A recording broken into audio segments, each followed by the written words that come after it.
Hello everyone, my name is Joseph Sam, URK22CS1024, and this is my EVS project on Python which gives the weather forecasting information. So let's get started. In this short video, we'll be explaining a code that uses Python's tkinter and Beautiful Soup libraries to create a simple weather app. Let us take a look at the code. First, we import the necessary libraries by using the import statement. We import tkinter as tk to create GUI, the graphical user interface, and we also import Beautiful Soup and request to scrape the weather data. Next, we define a function called weather that takes a city parameter.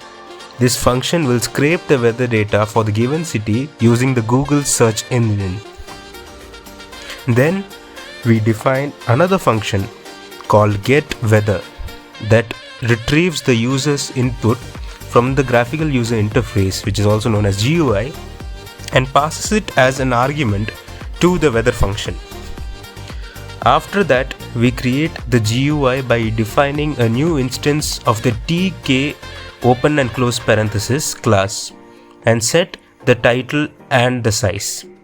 Then we create the necessary widgets such as entry field, the button, and the label by using various commands such as tk.entry open and close brackets, same way for tk.button as well as tk.label functions.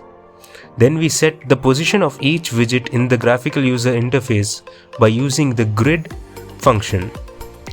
Finally, we can start the GUI event loop by calling the main loop function. And that is it. With this code, we can create a simple weather app that retrieves the weather data for any city in the world. We can see the demonstration now.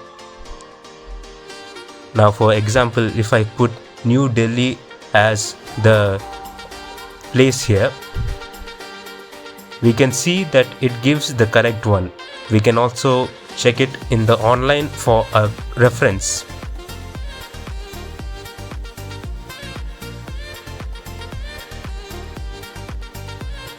Thank you for watching the video. Please like and share and subscribe.